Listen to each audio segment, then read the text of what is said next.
report during the last 3 weeks before this, medyo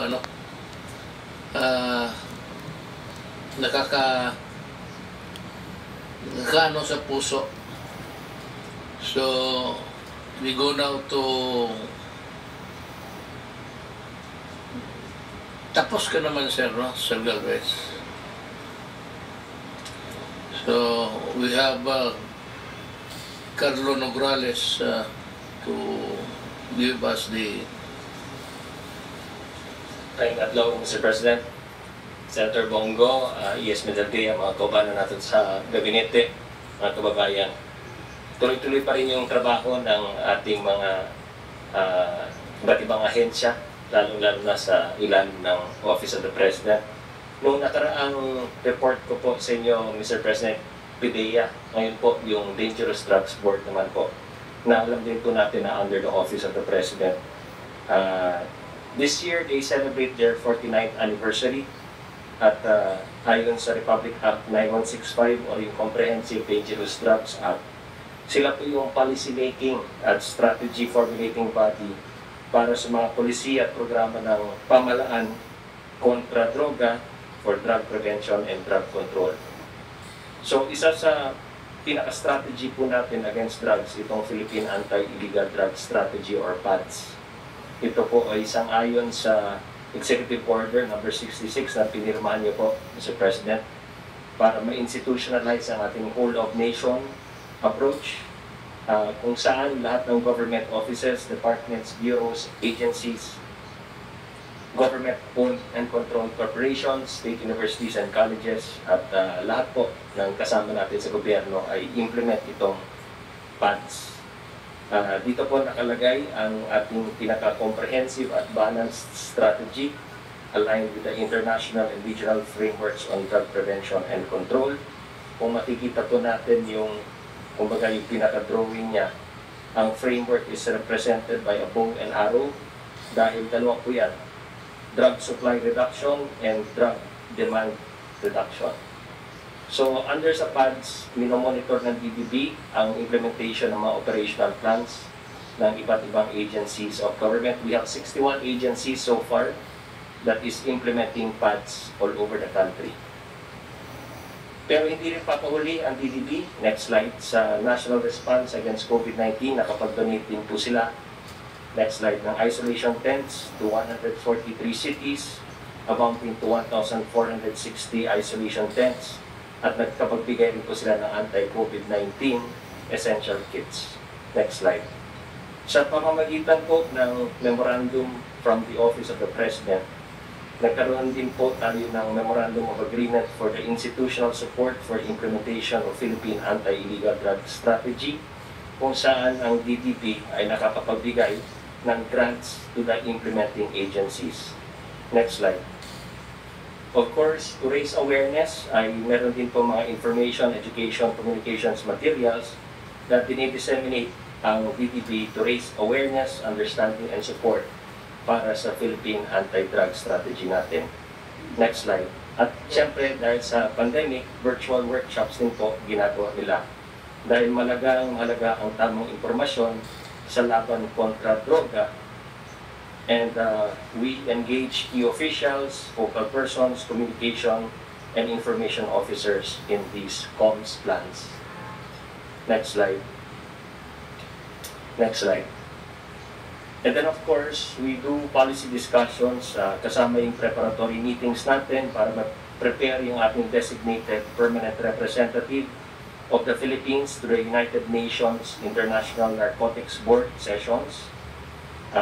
Nakapag-present po tayo ng drug situation report of the Philippines and our compliance to 3 United Nations drug control conventions, as well as our continuing consultations ng DBB's support to the International Narcotics Board. Next slide. Then of course, as a board, they also issue regulations and board resolutions. Kabilang at sa mga notable board regulations nila itong pagtanggal ng lingwa sa list of dangerous drugs for a period of 1 year. Yung regulation ng pagka-grant ng awards to law enforcers sa mga successful anti-drug operations natin against high-value targets and high-impact operations, especially in the delivery and management of the application for award, at yung barangay drug clearing program natin to implement a drug supply reduction and drug demand reduction sa ating mga communities and barangays.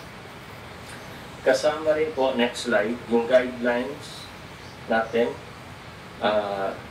sa implementation ng private eye. Ito yung pagbibigay natin na reward schedule sa confiscation or recovery of marijuana and hashish.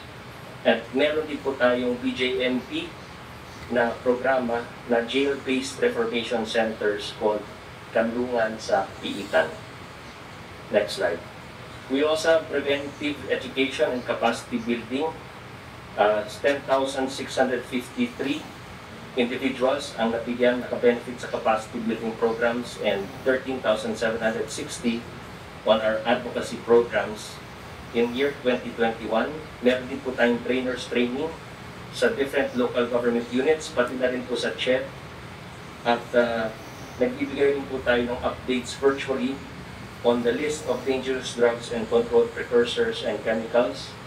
And nagpo-conduct rin tayo ng virtual workshop for prosecutors, judges, law enforcers, and PIDEA agents and the Philippine National Police. Next slide. Meron din po tayong tahanang pangkabuhayan program kung saan in the facility controlled environment, nagbibigay tayo ng skills training and employment training para sa mga recovering drug dependents at kaagapay natin ang test na po dito. And then of course, we continue to push for a drug-free workplace to implement drug abuse prevention activities, ensuring the safety of our workplaces. Next slide. We also have Facebook live streaming to teach parents on their role in the protection of children against drug abuse, the salient provisions ng Dangerous Drugs Act, strengthening our anti-drug abuse councils, and strengthening the refusal skills of the youth just to say no to drugs.